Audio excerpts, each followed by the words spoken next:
Bueno, vamos a terminar con el módulo de respiratorio, con la bolilla número 2.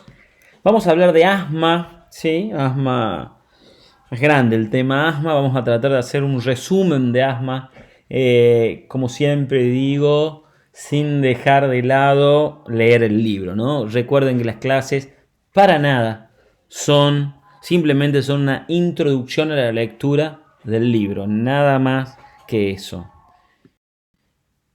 Básicamente, bueno, esta va a ser la hoja de ruta que vamos a tener. Vamos a tocar varios temas dentro de lo que es el asma. El asma, como introducción, hay que entender que es una enfermedad de alta prevalencia, diría altísima prevalencia. 300 millones de personas padecen esta enfermedad en el mundo. 250.000 muertes al año, ¿sí? Una capital de La Rioja entera muere al año por asma. Y es una enfermedad que está entre el 10 al 12% de los adultos, ¿sí? Fíjense la magnitud de esta enfermedad, ¿sí? Bueno, como definición, el asma es una enfermedad. La definición y la confirmación diagnóstica se basa en la disminución del BEP-1, más del 20% sobre el valor basal tras la realización de la prueba de la broncoprovocación, ¿sí? Es clave, o sea, esa disminución del BEP-1 por encima del 20% del valor basal es importante, que es lo que muestra la hiperreactividad. Y el otro punto fundamental, que es la reversibilidad, o sea, que cuando yo le doy un bronquiodilatador, ese BEP sub 1 tiene que mejorar por encima de un 12%. ¿Sí? Estos valores son muy importantes para entender la confirmación diagnóstica y definir el asma, la hiperreactividad bronquial y la reversibilidad del patrón obstructivo de esta enfermedad.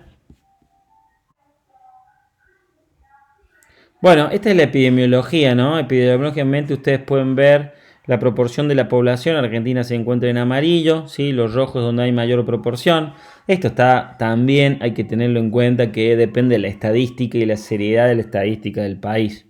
Y por otro lado, en el gráfico que ustedes tienen a la derecha, muestran los casos de fatales por 100.000 habitantes, que Argentina también está en amarillo. Si ustedes ven, este gráfico me encanta, ¿sí? Es la patología, fíjense en la figura, en la parte izquierda de la figura ven lo que es un tejido normal pulmonar, y fíjense en la parte derecha lo que es un paciente asmático. Entonces vean claramente la mucosa infiltrada con eosinófilos activados, linfocitos T, mastocitos, el engrosamiento claro de la membrana basal, depósitos de colágeno, oclusión de la vía respiratoria con tapón mucoso, vasodilatación, angiogénesis, ¿sí? Que se crea en esta patología. Bueno, esta es la fisiopatología, ¿no? Fisiopatológicamente está todo este proceso inflamatorio de mastocitos, de macrófagos. El eosinófilo obviamente cumple un factor fundamental en lo que es el asma. Si uno ve el cuadro de la derecha, es clave, digamos, los alergenos, los sensibilizantes, los virus que generan una inflamación crónica con compromiso, como digo, de los eosinófilos, que lo que lleva es una hiperrespuesta bronquial e inflamatoria que te lleva al proceso de sintomatología, de tos, de disnea, de falta de aire, ¿sí? de todo lo que estábamos hablando de sintomatología del asma. Esto me parece un cuadro muy importante porque muestra el círculo vicioso que existe en el asma, donde básicamente existen alteraciones estructurales. Esas alteraciones estructurales se basan en la fibrosis subepitelial, en la hipertrofia e hiperplasia del músculo liso, en la proliferación de vasos sanguíneos en la pared. Esto conlleva a una disminución del calibre de la vía aérea, con edema de la vía aérea, con engrosamiento de la vía aérea producto del remodelamiento, con hipersecreción de moco por hiperplasia de las células caliciformes y glándulas submucosas, Y esto también conlleva una hiperreactividad bronquial y una inflamación con contractividad aumentada del músculo liso, con hipersensibilidad a las terminaciones nerviosas, con desacoplamiento de la contracción por inflamación, ¿sí? Y en realidad es un círculo donde no se sabe dónde comienza y donde un factor va contribuyendo a otro y se genera este círculo vicioso que es lo que hace tan difícil a veces salir de esta enfermedad. Es importante tener en claro lo que son los factores de riesgo, como número uno y lejos el más importante, la atopía, ¿sí? El antecedente alérgico. Cuidado con esto porque puede haber un antecedente alérgico en la niñez que después implique en un asma futuro. Un ejemplo de esto está demostrado que, por ejemplo, aquellos bebés que son alérgicos a la leche de la proteína de vaca, que generan sobre todo alergia a nivel de piel, cuando son adultos pueden ser más frecuentemente asmáticos. El ejercicio es un factor de riesgo, contaminación, digamos lo que es la contaminación del aire, el estado premenstrual, el reflujo gastroesofágico, el estrés, factores físicos como el aire frío, y hay muchas teorías sobre la dieta, ¿sí? La obesidad genera mayor riesgo de generar asma. También es importante lo que son los factores iniciadores o factores gatillantes del asma, el polen, el cigarrillo, el ejercicio, algunas comidas como el pescado. Por supuesto que hay fármacos que pueden desencadenar este proceso, el estrés, la polución, el aire frío, como dijimos recién, son factores gatillantes del asma. Bueno, la clínica es fundamental. La clínica se basa en estos 4 signos que son la disnea, la tos, la sibilancia y la opresión torácica. Hay que entender que estos síntomas se producen de forma variable en el tiempo y también variable en la intensidad, que aparecen o empeoran sobre todo por la noche o al despertar, que son desencadenados muchas veces por el ejercicio, por la risa intensa, por halógenos, por alergénicos, perdón, o por el aire frío, que aparecen o se agravan con infecciones virales y que casi siempre existe el antecedente familiar o personal de una atopía, de una alergia, como dijimos recién. ¿Cuándo es importante que sospechemos del asma? ¿No? Cuando hay un asma de la infancia, cuando hay sibilancias recurrentes, cuando hay disnea recurrente, cuando hay tos inducida por risa, por frío, por ejercicio, cuando hay un alivio en 15 minutos con el uso de broncodilatadores, cuando hay un alivio espontáneo en corto tiempo previo a los síntomas, cuando hay antecedentes familiares o cuando hay un antecedente de enfermedad atópica, es muy importante sospechar de un diagnóstico de asma. El diagnóstico básicamente se hace con el antecedente del síntoma respiratorio variable, con eso se hace una sospecha, y se evidencia con la limitación del flujo aéreo. O sea, recordemos que el asma es un patrón obstructivo, a diferencia del EPOC, reversible, y esa reversibilidad del BEPS1 por encima del 12% es el que nos termina haciendo el diagnóstico de enfermedad asmática. Bueno, el diagnóstico básicamente, como decimos que es un patrón obstructivo, es la espirometría, ¿está claro? El examen de elección para confirmación diagnóstico, espirometría, patrón obstructivo reversible, mejoría del EPS1 por encima del 12% y 200 mililitros de cambio entre 10 a 15 minutos post bronquiodilatador. La negatividad, esto es importante, no descarta el diagnóstico de asma, ¿sí? Esto es la curva del flujo espirométrico.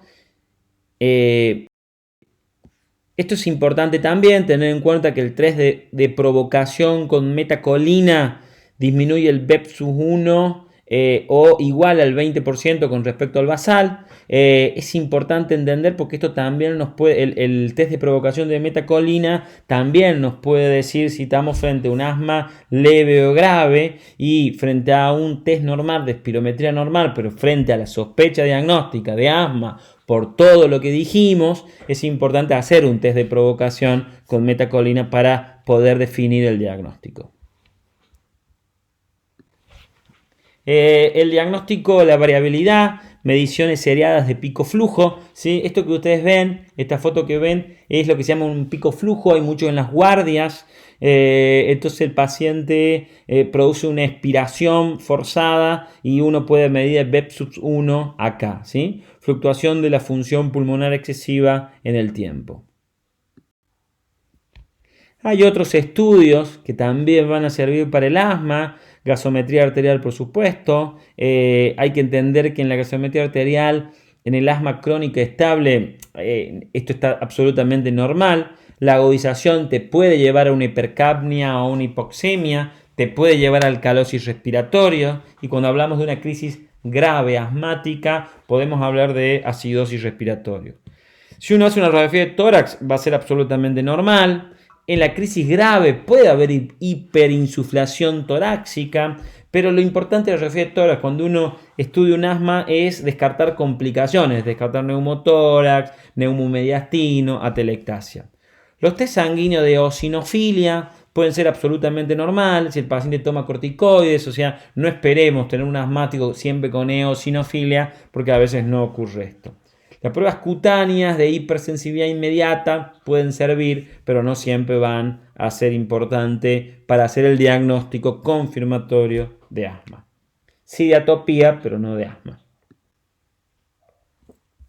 Esto sí me parece importante, ¿no? Clasificar el control de pacientes, síntomas y factores de riesgo, las características, síntomas diurnos, hay que controlarla en 2 o menos por semana. El paciente controlado, que esté permanentemente, parcialmente controlado, va a tener más de 2 por semana, y no controlado 3 o más por semana. El uso de medicamentos de rescate es importante, los síntomas nocturnos, la limitación de la actividad debería no ser, o sea, debería ser una actividad normal si está controlado. La función pulmonar, si está controlada, debería ser normal. Si está parcialmente controlada, puede estar menos del 80%. Y un paciente controlado de asma no debería tener ninguna exacerbación. Un paciente que tiene una, aunque sea exacerbación, o más de una al año, está parcialmente controlado, y claramente si hay una exacerbación en cualquier semana, en cualquier momento de la semana, esto no está absolutamente para nada controlado.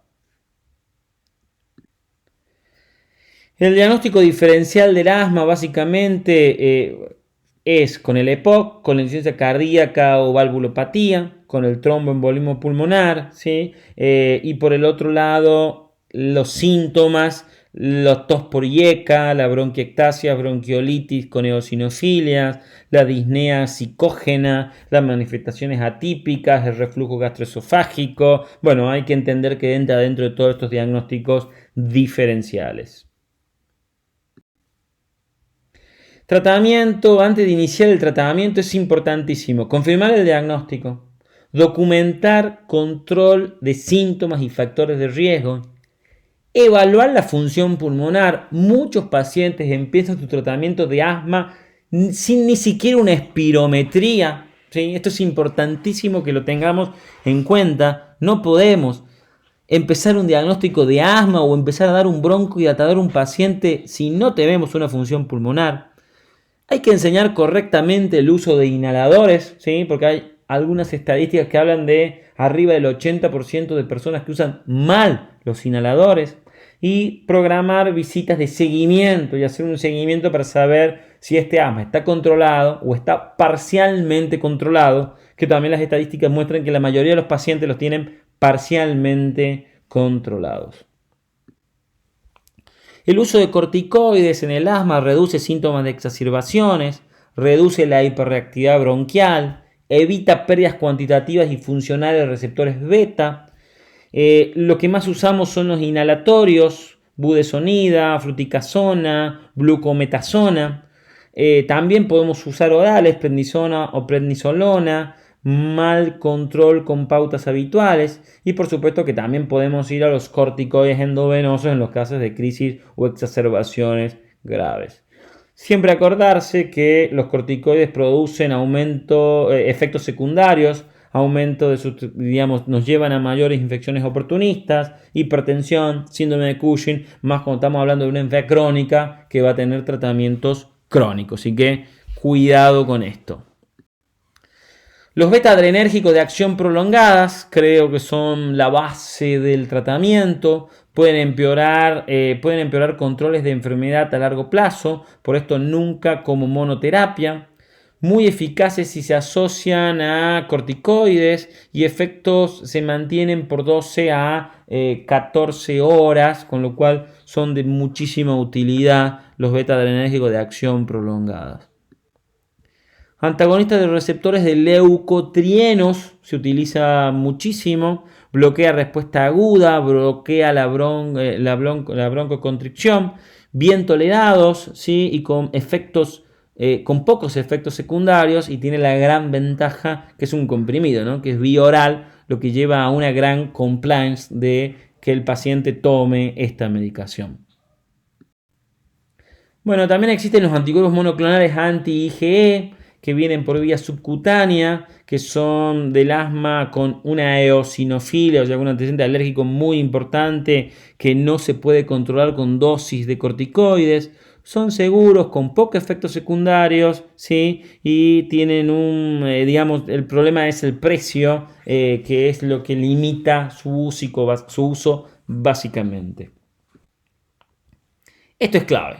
¿Sí? Esto lo van a encontrar en todos los libros, que son los steps, los pasos que hablan de los tratamientos, cómo tenemos que secuenciar el tratamiento de un paciente asmático, ¿sí? Básicamente el paso 1, que son síntomas en donde hay exacerbaciones menos de 2 al mes, entonces hay duración corta, el paciente no se despierta, no hay un factor de riesgo que sea importante. Uno es diferente es cuando estamos en el paso 2, donde básicamente ya podemos empezar a usar algún corticoide a bajas dosis. El paso 3, el paso 4 y el paso 5, donde ya empezamos a utilizar tratamientos que son más importantes, ¿no? Básicamente hay que entender esto para poder entender la eficacia de cada tratamiento, ¿no? Pero bueno, en el paso 1 y en el paso 2, claramente los beta 2 de acción corta son fundamentales. Hay que evaluar en el paso 2 si comenzar o no con algún corticoide a bajas dosis, pero ya el paso 3 ya va a requerir de algún otro medicamento, y si ustedes ven el paso 4 ya necesitaremos antileucotrienos también como parte del tratamiento. Es importantísimo controlar la enfermedad, ¿sí? 1 a 3 meses luego del inicio del tratamiento. Si persisten los síntomas hay que evaluar, porque esto no está controlado, es el tiempo que nos debemos llevar para controlar. Si es embarazadas hay que hacer un control cada 4 semanas, y si hay exacerbaciones hay que controlarlo semanalmente hasta que esto suceda. Bueno, hay que tener mucho cuidado con el no control del asma, porque hay un 80% que no sabe usar en forma correcta el inhalador. Por eso hay que perder el tiempo suficiente para poder utilizar, enseñarle al paciente a utilizar.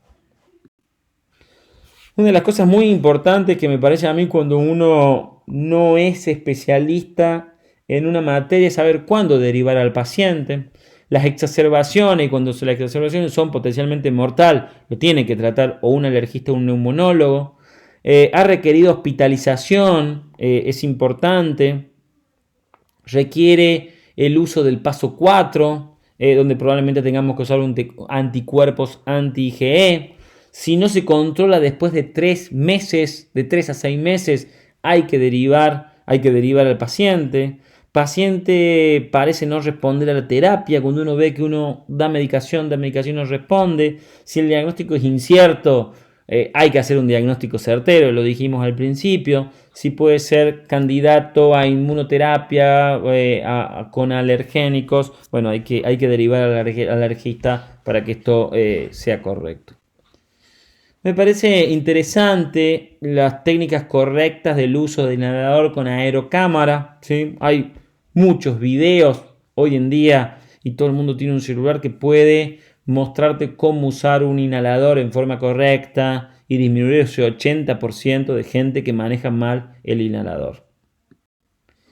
Esto es fundamental. Cuando uno es médico clínico y no es especialista en el tema, estas medidas no farmacológicas son fundamentales que lo hagan, que puedan hacer que los pacientes puedan cumplir.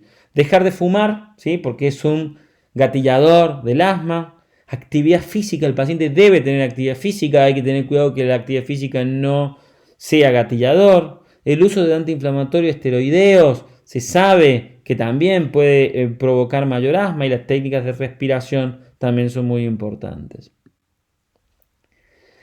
La gravedad de la crisis asmática, esto hay que saberlo cuando uno sobre todo maneja pacientes o puede manejar pacientes en una guardia. Fíjense en cómo la disnea es un factor a evaluar, leve, moderada o intensa. El habla es leve cuando habla párrafo y directamente si no habla es muy grave. La frecuencia respiratoria, la frecuencia cardíaca, ¿sí? Teniendo en cuenta que la bradicardia hace que esto sea sumamente grave.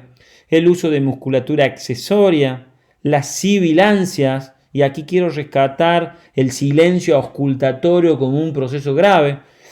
Muchas veces he preguntado en examen finales qué pasa si un asmático está en una exacerbación y no escuchamos sibilancia, si nos ponemos contentos, nos ponemos tristes y claramente hay que preocuparse muchísimo porque estamos frente a un silencio auscultatorio, o sea, hay un cierre total del bronquio y esto es sumamente grave, estamos muy cerca del paro cardíaco. Nivel de conciencia, pulso paradojal, el BEP+1, la saturación de oxígeno, que obviamente si el paciente entra en insuficiencia respiratoria la cosa va a ser mucho más grave que si no está. Bueno, esto es lo mismo, ¿no? La clasificación del asma en leve, moderada y severa, con el pico flujo, con la disnea, con la frecuencia respiratoria, con la frecuencia cardíaca y con el estado de conciencia del paciente. Esto es lo que hay que hacer, digamos, básicamente cuando uno está en una guardia, los primeros cuidados, la evaluación del paciente si tiene riesgo o no de asma y luego poder clasificarlo en leve, moderado o severo, si realmente tiene un peligro de vida, que es lo que vimos hace un ratito, y a partir de aquí saber si tengo que internar al paciente en un servicio de emergencia, en una terapia intensiva, o lo puedo hacer desde manejado en una guardia o manejado en una sala común para tratar de ver cómo me responde el paciente. El manejo hospitalario del paciente es básicamente lo mismo que acabamos de hacer. Creo que el gráfico que nos grafica si el asma es leve o grave es fundamental para poder entender esto. Esto es un poco como un resumen, ¿sí?, de los componentes de severidad que dijimos a través del BEP+1, a través de los síntomas, a través de los despertares nocturnos, a través del uso del beta 2 de acción corta y si esto lo controla o no lo controla, la interferencia con la actividad normal, la función pulmonar, ¿sí?, y el riesgo de exacerbación y la frecuencia de exacerbaciones, lo que puede pasar y los pasos recomendados de tratamiento. Recuerden los pasos, paso 1, paso 2, paso 3 y paso 4 de tratamiento. Esto es otra importante actualización del tema del tratamiento. Esto es para pacientes de más de 12 años y adultos, ¿sí? Quiero decir que cuando doy la clase de asma me refiero a clínica médica 2, no a pediatría. Entonces nada de lo que dijimos sirve para pediatría porque básicamente no tengo conocimiento para poder hablar de un asma pediátrico, así que estamos refiriéndose al asma del adulto o al asma de mayor de 12 años de edad. Pero este es un lindo gráfico donde también mezcla la gravedad del asma con los pasos y los tratamientos de los diferentes pasos hasta llegar al paso 6, ¿no? es interesante ver estos gráficos que un poco resumen el tratamiento, cuándo agregar corticoides, cuándo agregar beta de acción larga, cuándo agregar leucotrienos, cuándo agregar cada tratamiento. Como conclusión, el asma, 4 componentes esenciales de manejo: monitoreo de rutina del síntoma, función pulmonar, educación del paciente, cuidar los factores desencadenantes y mejorar las condiciones comórbidas del paciente. La terapia va a variar según la gravedad del asma, eso es importantísimo como conclusión. Las exacerbaciones, independientemente de la ubicación del tratamiento, o sea, del paso en el que estemos, las siguientes intervenciones farmacológicas son la piedra angular de la terapia. Todos los pacientes, la administración rápida de un agonista beta 2 de acción corta inhalado, la dosis habitual en el hogar es de 2 a 4 inhalaciones con un inhalador de dosis media. La dosis se puede repetir cada 20 minutos durante 1 hora, 3 dosis según sea necesario. Para los pacientes cuyos síntomas han sido recurrentes durante 1 o 2 días o no mejoran después de una a 3 dosis de salbutamol o cuyo pico flujo sigue siendo menos del 80%, bueno, recomendamos el inicio de glucocorticoides orales y de derivación al especialista. La dosis típica es equivalente a prednisona de 40 a 60 miligramos. Vía oral. Esto es un poco la clase de asma. Creo que es importante que sirva de gatillo para que puedan ir al libro y leer esta clase. Y recuerden que cuando hablamos de asma del adulto.